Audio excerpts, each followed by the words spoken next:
If there's an elephant in the room and you keep ignoring it, sooner or later, it's probably going to sit on you, And this idea wasn't being well explored in the literature, so I came up with this transformative stressors idea, which is basically that occasionally something comes along and it hits society very hard, and it might have multiple impacts across time, but once it happens, everybody knows what it is, and they know that those impacts are connected to it, and they see the real world consequences of those, and those consequences happen socially, economically, environmentally, culturally, you name it, and it leads to a cry for change.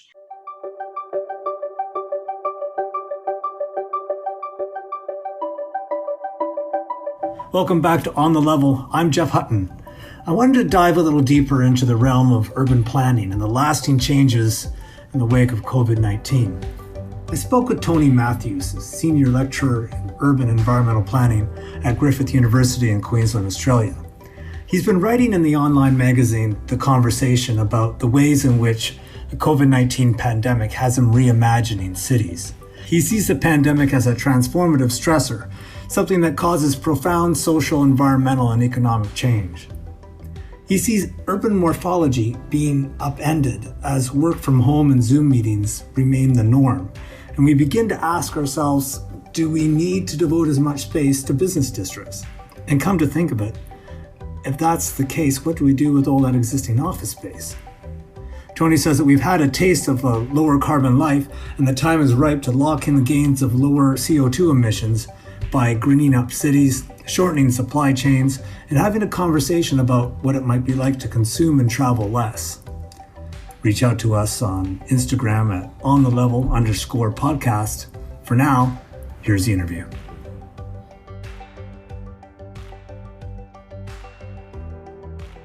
I wondered if you might sit us down and give us a very brief overview of what urban planning means. What does it mean to be an urban planning? What cities have it and what cities don't? That's a really good question, and I'm happy to talk a little about that. The funny thing about the planning profession, and I'm a professional planner as well as an academic planner, so I can be in both camps. But the funny thing about the planning profession is that it's very poor at explaining itself. And it's basically an apparatus of government. Fundamentally, that's what it is. It's an apparatus of government. It's a part of the government process. But you know straight away what an architect is. If somebody says they're an architect, you know what they're talking about. Same for an engineer, same for many professions. But if somebody says they're a planner, it's not easily understood what they do. So there are basically, let's say there's two main functions of planning. One is that it's a strategic thing. It looks ahead to the future. It looks at what's coming down the tracks for cities in terms of things like population, infrastructure needs, demand for transport, demand for housing, all that sort of stuff. And it puts together plans to deliver that stuff. So there are many planners who are looking far beyond the horizon. They're not worried about necessarily what's happening in the next 3 years in a particular city. They're looking 30 or maybe 50 years ahead. So that's strategic planning. And then the other side of it is land use planning. And land use planning really is just about organizing land uses. So decides when greenfield or agricultural land should become residential land. It decides if it's appropriate to convert post-industrial land into new land for, say, apartments or something like that. Planning would be deeply involved in any decisions that are made about commissioning a building, street redesigns, master planning of estates, anything like that requires you to sort of assemble and put land uses in a particular and systematic way. You'll have planners involved in. So I guess, back in the 90s or so, when a lot of industrial zones were being remodeled into rather fetching apartments. You get those brick buildings that were turned into condos, the warehouses and sort of, right, those sort of edgy type neighborhoods that now are horrifically overpriced. That was all part of some urban plan, right? Yes, it was. Absolutely, it was. Didn't happen by accident. So planning goes through, like planning's like any other profession. There's things come in and out of fashion, like professionally come in and out of fashion. Like architectural styles of planning come in and out of fashion. And one of the big ones in the 1990s and the early 2000s was the urban renewal project, which happened really, in many senses, happened really across the advanced world. particularly because many advanced economies shifted away from manufacturing towards service-based economies. And so you had all this industrial land and all this industrial infrastructure that suddenly became vacant. Maybe it had been vacant for 10 years since the 1980s, and there was a big push then in the 90s to figure out what to do with it. And so converting it into cheap apartment buildings and things like that and creating these urban neighborhoods was a big trend in planning for a long time. And to some degree still is, but a lot of the post-industrial stuff is sort of done now. But that's exactly the kind of stuff that planning is always, is deeply involved in and is sort of coordinating behind the scenes. I just want to share a little anecdote of when I came face to face with at least one element of urban planning. I was talking with someone in the Lord Mayor's office about bicycle paths. They were being installed just about 10 years ago. I think the work on that started in Sydney. And the woman in the office said to me, well, there's another effect apart from potentially reducing car use or reliance on cars and the health aspect, but also it gets people caring about other people. It's hard to have a road rage when you're on a bicycle. You have more empathy. And that's the first time that I thought of urban planning as a means of creating sort of a change in behavior almost, and how you interact with others. That's a really good example of that, actually. It's a really interesting story, because one of the things that many planners become versed in is understanding these subtle sort of signifiers and interactions that happen on a small scale in a city. Up to the 1960s, planning was a very technocratic process. It was just, you got a map of the city and you overlaid zoning on it and you said, okay, well, this is where people live and this is where people work. And you didn't think about the experience that people would actually have. And so that three-dimensional view that you're talking about of trying to consider experience and interaction and movement and ebb and flow and time of day and temperature and all that sort of stuff, and how that all comes together to condition a place successfully or unsuccessfully, is something that we've started to look much more closely at in the last few decades. And in tandem with doing that, planning has become much more committed to doing public consultation to try and figure out not just how planners themselves see space, but also how people who use it see it, because they don't necessarily see it the same way. So if you can try and also understand space in terms of the experiences of those who are directly using it, it helps. And so that's when you start learning things like the lesson that you got about how perception changes when you're on a bike versus in a car. You suddenly feel more vulnerable, you're going slower, your rage turns to something else potentially, and that conditioning experience then goes back into the car with you the next time you drive. And so we try to understand those things when we're designing space in place. There's been a sort of a palpable shift in how urban planners think of what the end goal needs to be. To what extent then did that prepare cities, at least in the rich world, and we'll get into this part of the world in a second, but at least in the rich world, how well did that prepare cities like Sydney, like Toronto, maybe even like Hong Kong, for COVID-19? Do they have a better sense of how cities function and move, and maybe made them a little less vulnerable? Yeah, this is a really interesting and very current question.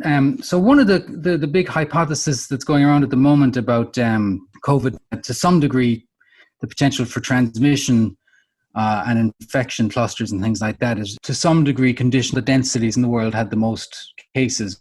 Of the places that were very badly hit, there was quite a significant level of urban density in some of those places. I'm talking about places like Wuhan in China, New York City, London, Tehran. So there is a school of thought there emerging that density had something to do with this. The closer people live together and the more of them around the same small area, the more likely that things are to transmit. And that's maybe true, but that holds true for any transmissible disease. So do we fundamentally change the way that we live and structure our cities because of this new one or not? And then you look at countries like, say, or you look at cities like Sydney, or countries like Australia, or cities like Toronto, and countries like Canada, which are fairly car dependent and low density and mostly car dependent and less take up on public transport and things like that. And people living in suburbs at a higher level than they would in, say, somewhere like Hong Kong. Then the question is, were some of those places spared because people weren't pushed up against each other? And we don't really have any clinical data on this that I'm aware of. I haven't seen any yet. It's probably too early anyway. But to my mind, it would be very hard to separate out the co-founding factors and just say, well, density is or isn't likely to make you sick, because humans have been living in close quarters for many years. So yeah, probably density doesn't help us stay healthy, but is it a critical public health issue? Certainly the planning profession has been proceeding on the basis that density is a good thing for the last half century.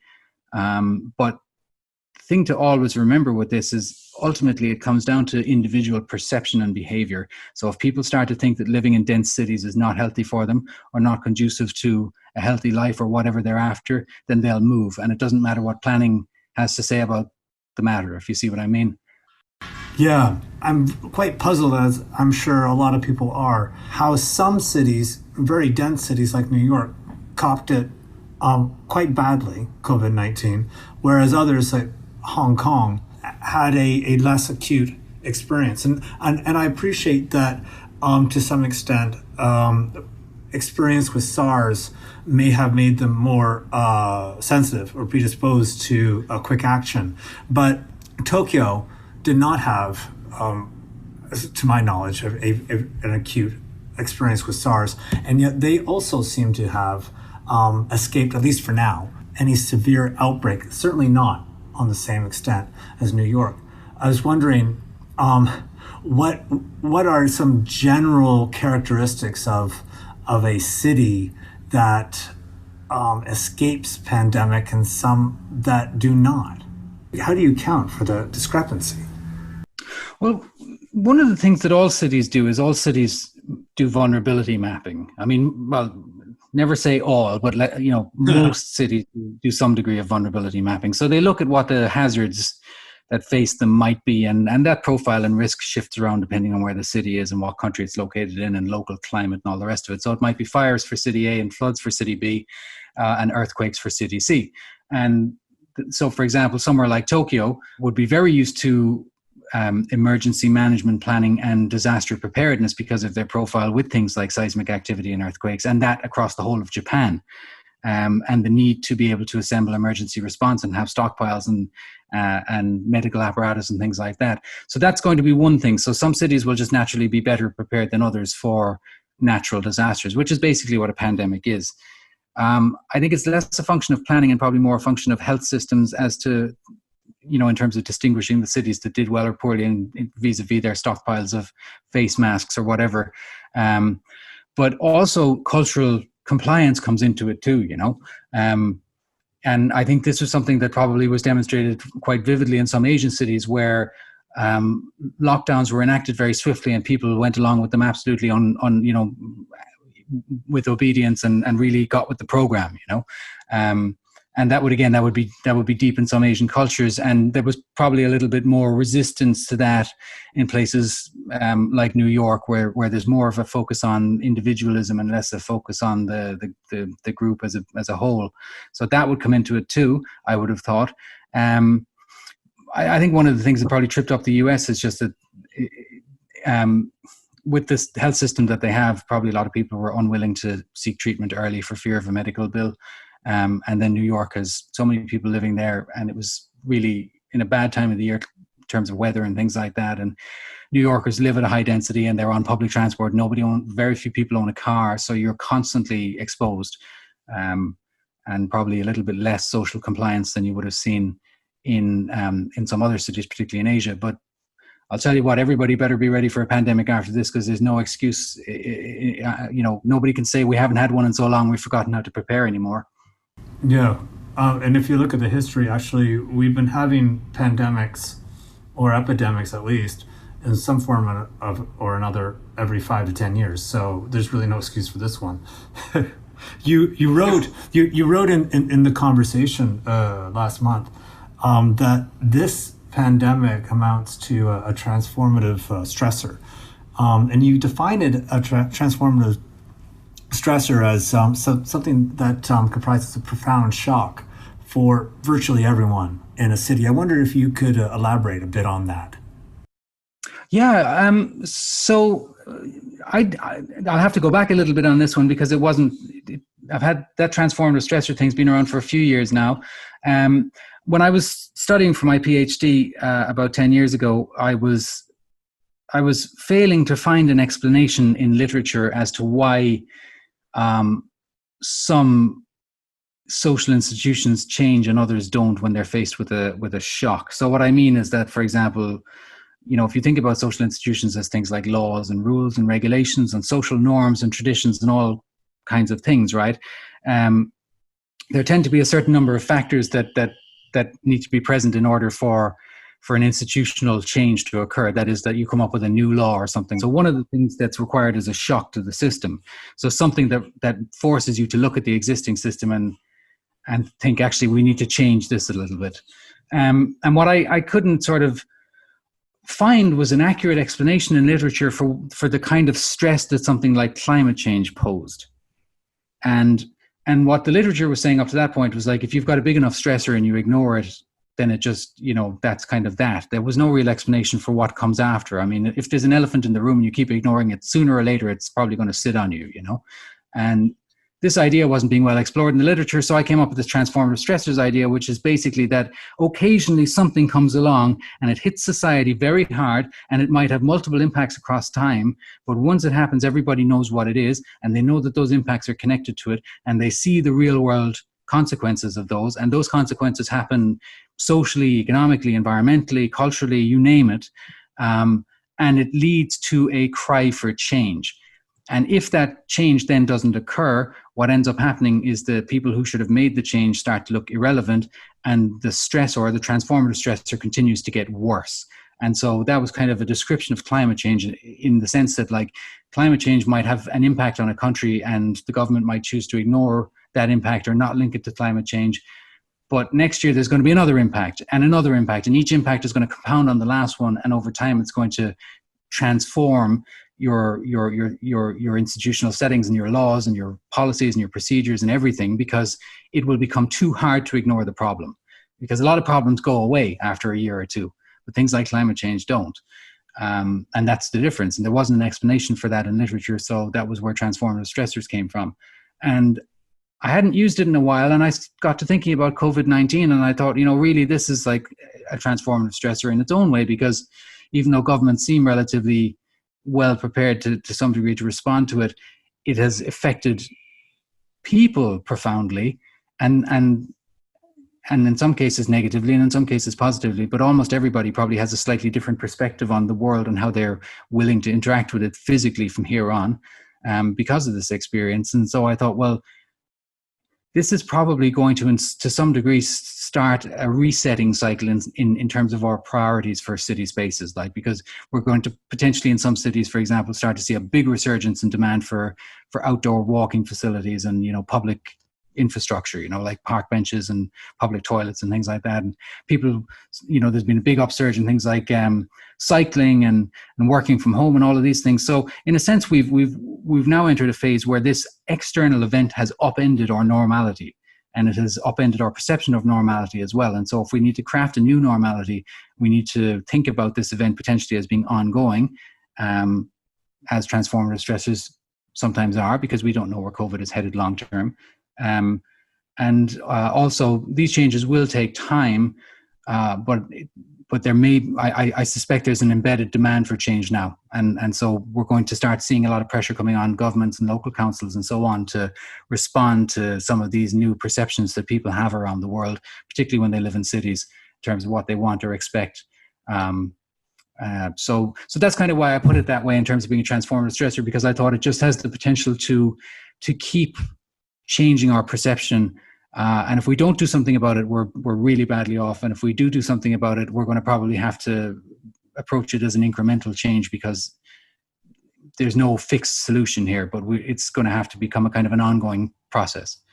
So I hope I explained that clearly. Yeah. But my concern is that this is a problem that we just have to get through. And once we get the vaccine, we can just go back to business as usual. Why is that? How is that thinking faulty in your view? I don't think it's necessarily faulty in any sense.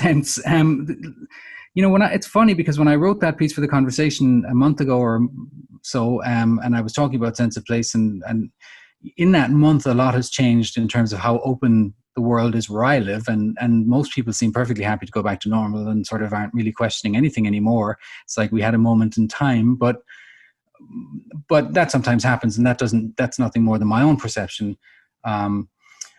But yeah, I mean, I think the big long-term change here, I think there will still be a few long-term changes. Now, these are going to vary from country to country, but definitely there will be some permanent changes in behavior as a result of COVID, whether or not there's a vaccine.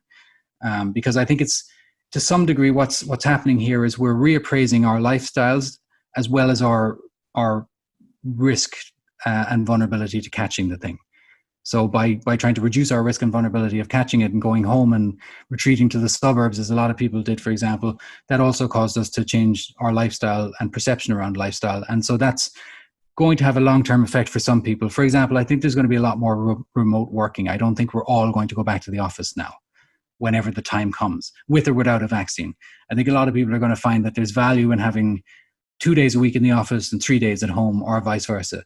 And employers are going to find value in that too, because it's going to save them on rent, and it's going to save them on running costs and all sorts of things. I mean, I've got a good friend of mine who's the CEO of a software development company, and he's got about 150 people working for him, and he's got offices in 6 European countries. And he sent all of his engineers home in March. And he said productivity is up, efficiency is up, profitability is up, and he's already decided to get rid of 50% of his office space. Because he can just set these guys, these programmers a task, and they'll do it, and they're logged into chat all the time, and they're in communication. They don't need to be co-located.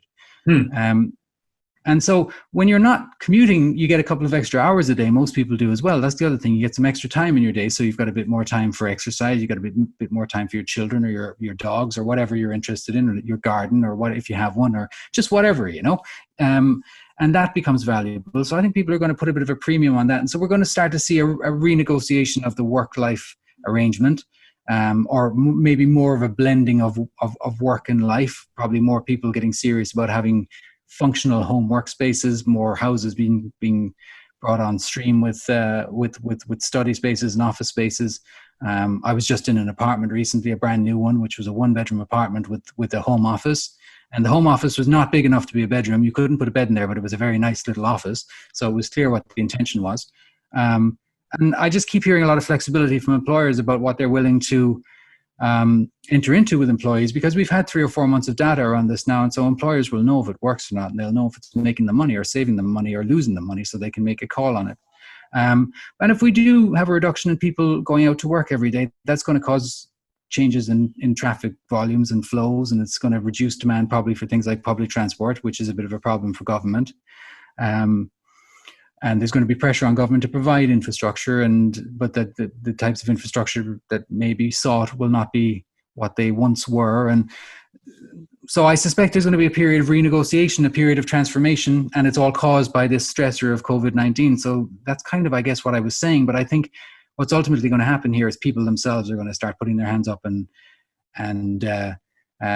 asserting their priorities. But if governments were clever about this and wanted to get on the front foot, they could start consultations right now and run them online in the evening times or something, Should we be concerned about a second hollowing out of the downtown? We've already sort of been through that through the deindustrialization we were talking about of cities back in the 70s, 80s, and 90s, and the conversion into smart condominiums, at least in sort of the industrial zones.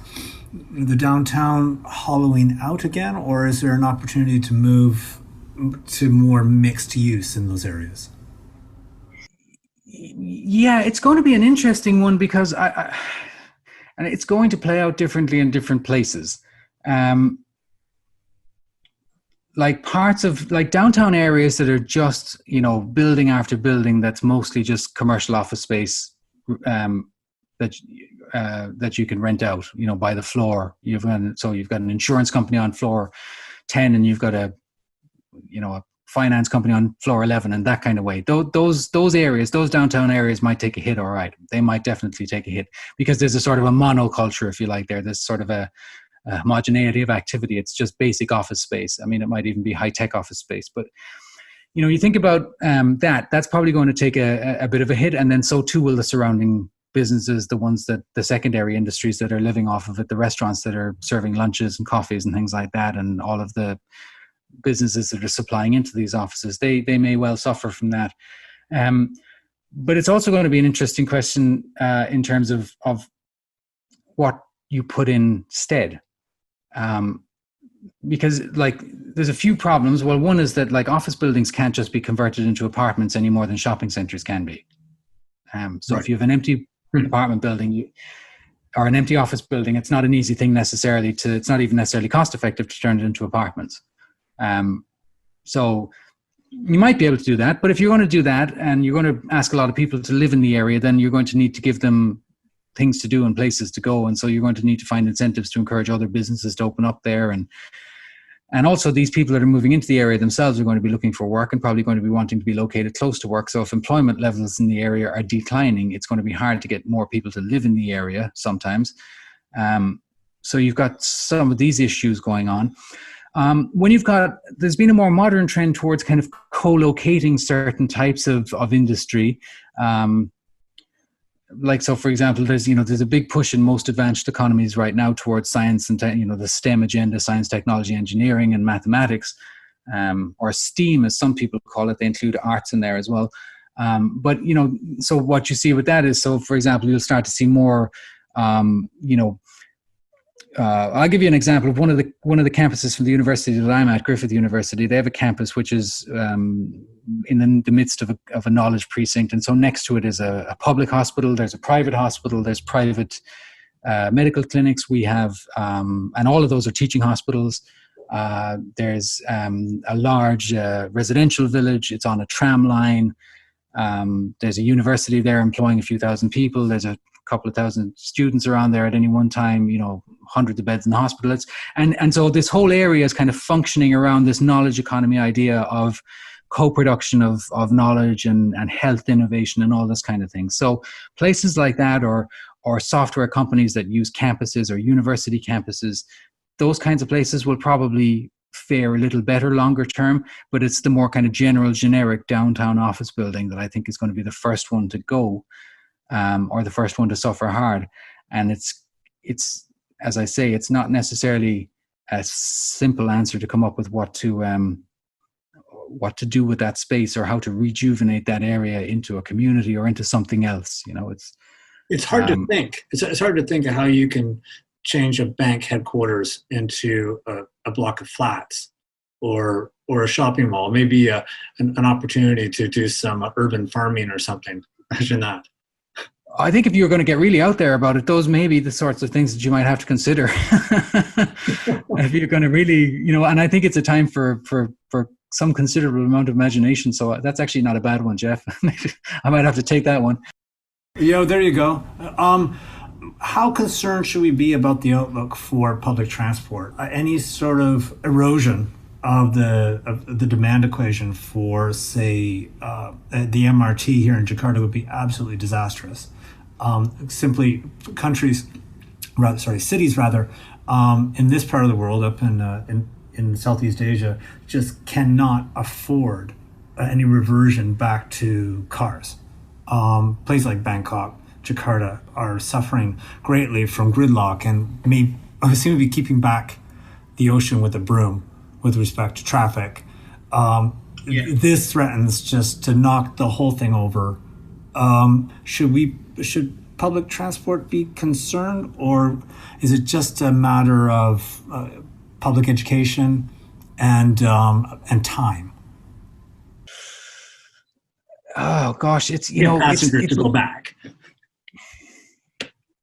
There's a couple of different kind of questions at play here. You look back in time, for example, we can look back to SARS in 2003 and look at what happened with public transport ridership after that.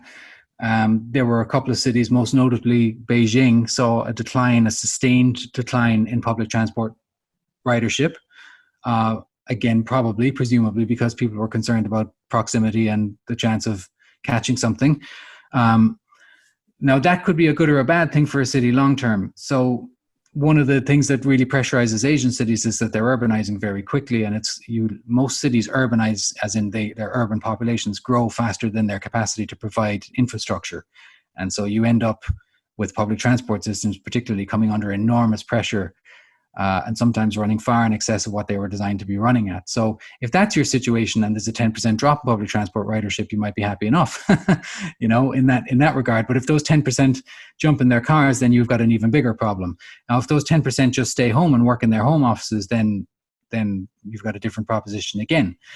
But the other problem is that public transport is to some degree budgeted and financed through predictions around usership into the future, and different public transport systems in different cities are more or less vulnerable to fare fluctuations. So in some cities, a significantly higher proportion of the fare goes back into the public transport system than others, and so they all have different financial setups as well. So there's going to be chaos with that, because the one thing that public transport planners probably universally assume most of the time is continual growth for the most part. Mostly there's growth, public transport usership goes up over time. So if it starts to go down, then you've taken out financing and things like that on the prediction of data that you no longer necessarily have comfort in. So that could be a big problem. And then there's different stuff coming out from the auto industry at the moment. I've seen a couple of different things recently. I saw something that said that I was reading something that was saying that interest in car ownership is going up for the first time in a long time since COVID. So interest in car ownership has been declining in much of the world over time, but it's going back up. I think this article was particularly about America, but they were talking about more general trends because these car companies are all global anyway. So that's happening. There seems to be a little more interest in that. But on the same hand, I was reading an economic report yesterday that said that the value or the used car market in America is at its lowest ebb almost ever. So on one hand, we're hearing there's an increase in interest in car ownership, and on the other hand, the price of secondhand cars is at its lowest level ever. So those seem to be contradictory things. So the real problem here, I think, is just that it's going to play out radically different in every city, and it's going to depend on so many different unique factors that it's very hard to come up with broad-based calls here on how public transport networks and different systems are going to respond to this, because it really does depend on how they're put together and how they're planned and how they're financed and funded.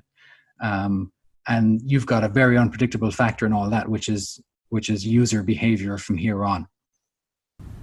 How should we be looking at COVID-19 or the experience so far of the pandemic as a opportunity to get more serious about climate change? I've been hearing about this as a pivot point, as a chance to reinvigorate public perceptions or the conversation about adding resiliency to cities, investing in carbon reduction measures. Do you see a straight line? Is there a straight line from the pandemic to getting serious or renewed action on reducing carbon emissions and making cities more resilient to climate change?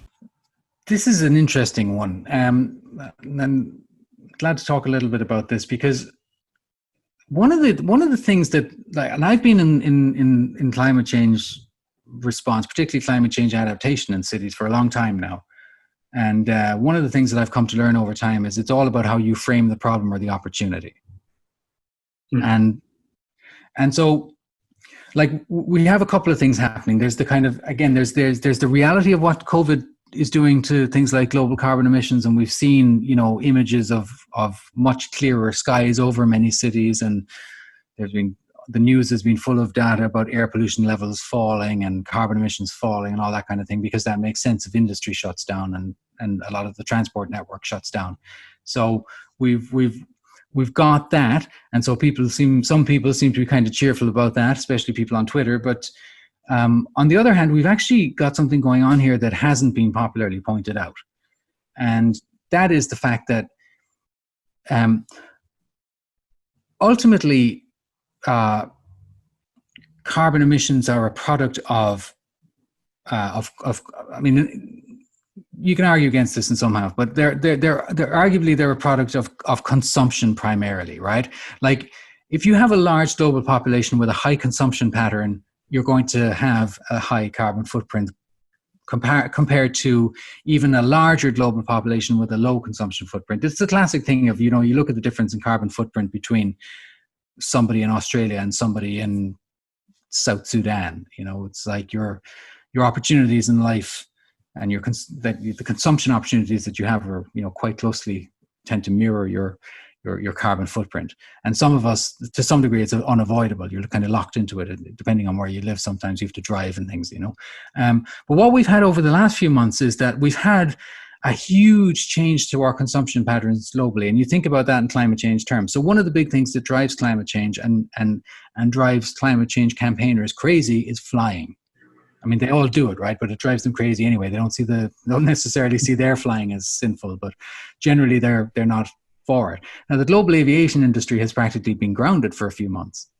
And setting aside the business issues with that, from a personal perspective, lots of people could well be challenged to have a think right now about how has their life been without city breaks, or without quick trips to some other place on an airplane, or without the prospect of an international trip this year or maybe next year. So suddenly we're not able to fly for the most part. So that's taken a big one out of this. And then we don't have nearly as many cars and traffic on the road, or we didn't during lockdown at least. So that took a lot of road transport and road-related congestion and greenhouse gases out of the picture for a while. And people were living a much more local life around their local area, their local neighborhood. And it was, people's consumption patterns, for the most part, moderated a little bit. They weren't buying as much because they started to get concerned about their income levels and things like that. So what happened in many countries during lockdown is we actually moved unwittingly into a kind of a lifestyle where we were much lower carbon. And that's actually probably how we'd have to continue if we really wanted to seriously make a major dent in the global carbon emission trajectory.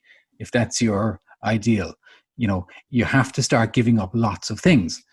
And that's the thing about it. It's the carbon will not, it cannot be created, right? So the only way to not create it is to give up certain things. And so we've given them up, not necessarily for climate change purposes, but as a byproduct of COVID response, we gave up a lot of those things. And now I really do think that there's an opportunity for a decent public conversation about, well, given that we're living, in many ways in a much more curtailed way and a lower consumption way, would we be willing to consider this as a long-term proposition if it boded well for climate change response? So there's a lesson here if we want to look at it. What do you think the answer would be? Because I think it would be no.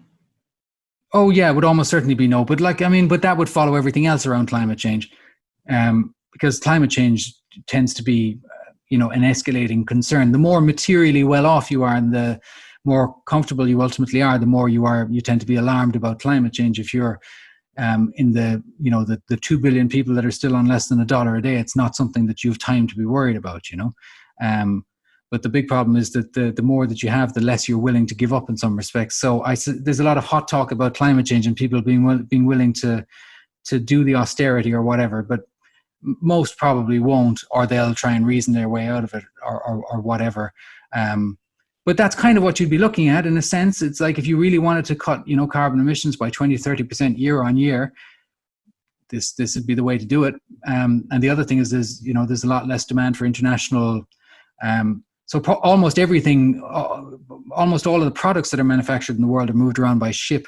And because there's been so much interruption to supply lines, there's probably far fewer ships going around the world right now, which means there's probably far less diesel being burnt. So again, that's another way. So if you're buying less, there's less containers going around the world and less ships, and that's also saving. So, but I suspect you're right. I suspect most people will probably would not be enthusiastic at the prospect, I want to end on a more upbeat note. It sounded decidedly pessimistic, Tony. I hope you're wrong. I hope it's an opportunity for investment. So do I, and it will be. But these are the improvements come when you're not looking. like, I don't want to sound pessimistic here because I'm not at all. And I had my pessimistic years ago, and then I realized there's a lot of incremental improvement all the time, and sometimes the improvements are not where you're looking. And so, for example, just as one, I don't mean to cut across you, so I'll stop after this, but like the last couple of years, we've started to get satellite data that tells us actually global green cover is in fact increasing. So there's more green cover globally now than there was previously. And that's not to say that we're not still cutting down rainforests and things like that, but nobody expected that. That's a huge win. Huge.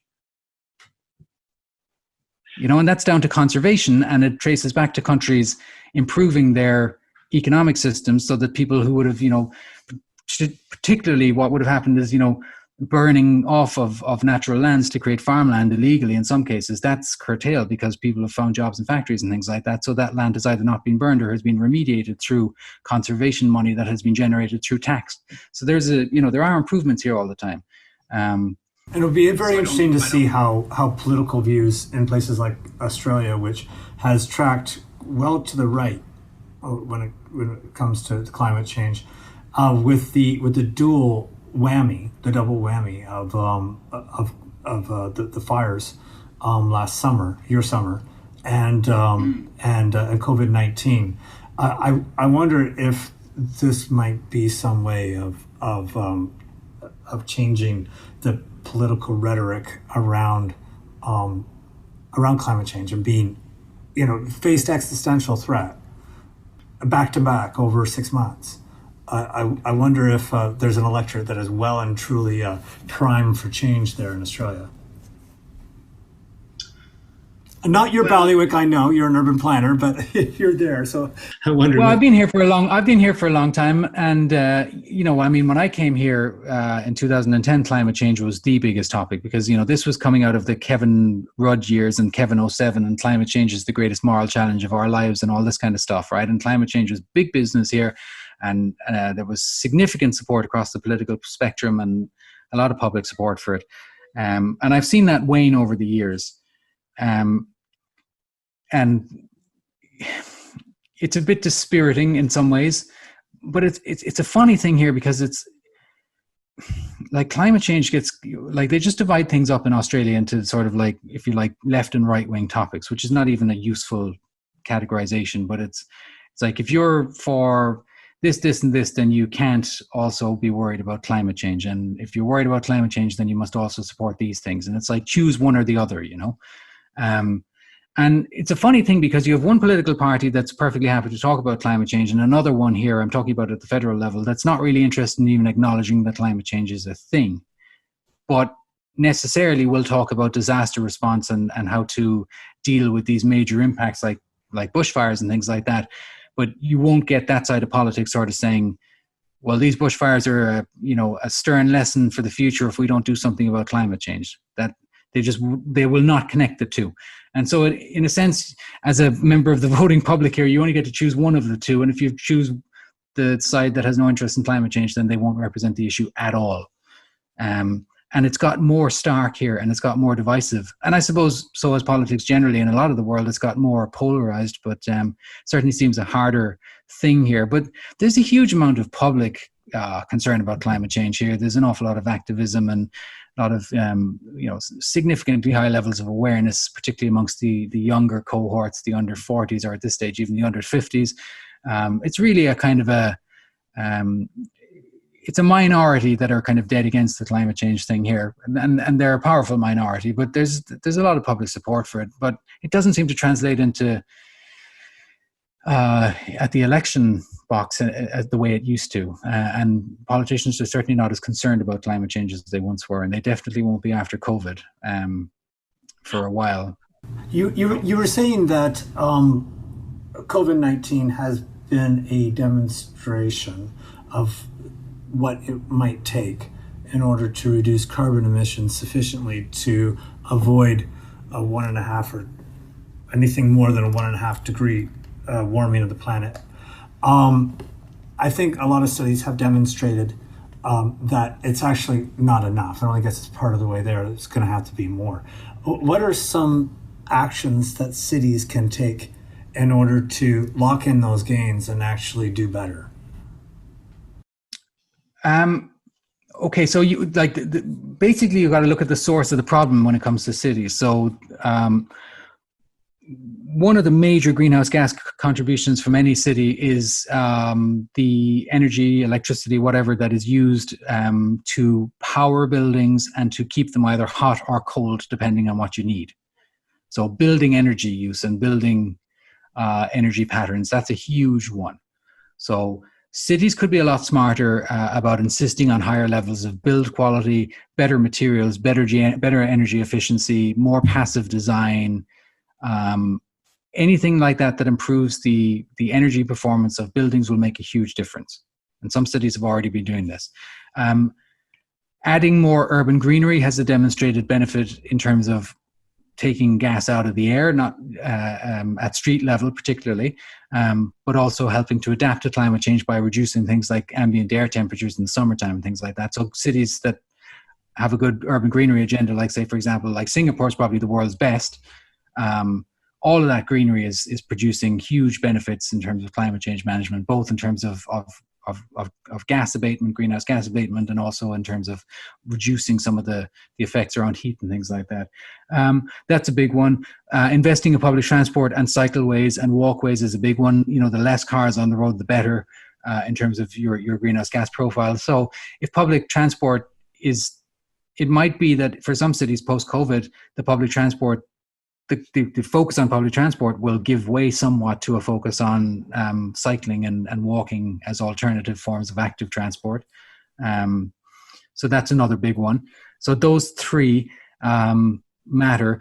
And then it's also things just like, I mean, there would be a lot of carbon, like a significant amount of carbon footprint associated with just sort of supplying a city of its needs, you know, so like making sure that there's enough food and things like that. So if you can reduce those supply lines or the distance of those supply lines, anything like that will help as well, that reduces the kind of logistics related carbon emissions. So cities have a variety of ways of going at this, and many of them have been doing it for many years. And in many cases, probably cities have actually been outperforming countries in terms of climate change response. I mean, if you look at like North America, for example, at the federal level, the USA hasn't exactly been a world leader in terms of its climate change response or commitment. They bailed on Paris and they weren't in Kyoto. But individual cities there like Chicago, New York, Seattle, you know, and many others have done extremely well in terms of reducing their greenhouse gas emissions. So to some degree, you can affect very powerful change at the city level, and galvanizing public support and public participation around certain types of programs is a very viable strategy as well. Much of the world has been coming out of lockdown, or has been for a little bit now. What did you miss most about city living? What did you most appreciate when you gingerly took your first few steps into some resumption of normalcy? We're talking about cities. What do you love about them the most? The spectacle. You know, it's the spectacle of them. I mean, I suppose I missed the spectacle. Like I spent weeks, months really at home. And then I went to visit a friend of mine who lives in an apartment on the 32nd story of a new building. And I was able to see the whole city and the whole area and the mountains and the distance and the river. And I was like, yeah, I've missed this, you know, that spectacle, that sense of kind of being in something that's this enormous thriving ecosystem, you know, that's happening around you.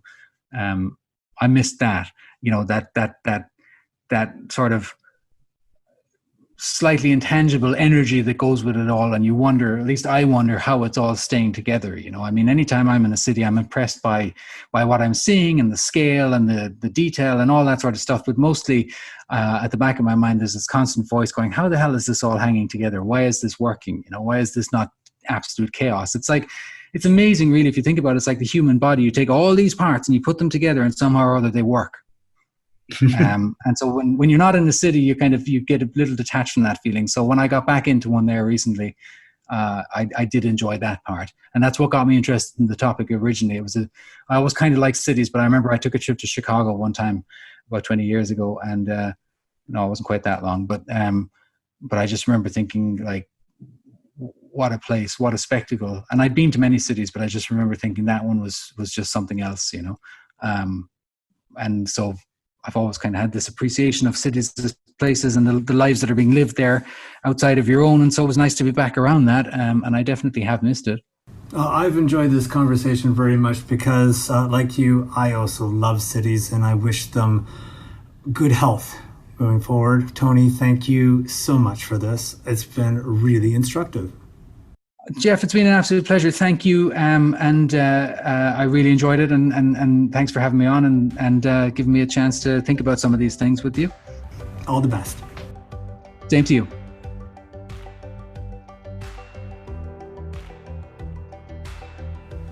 And that's the program. If you like what you hear, please hit subscribe and rate us. It helps. Thanks to Stephen Handoko, our producer, Imam Shofwan for research, and Soundstripe for our music. I'm Jeff Hutton. We'll be back next week. Bye for now.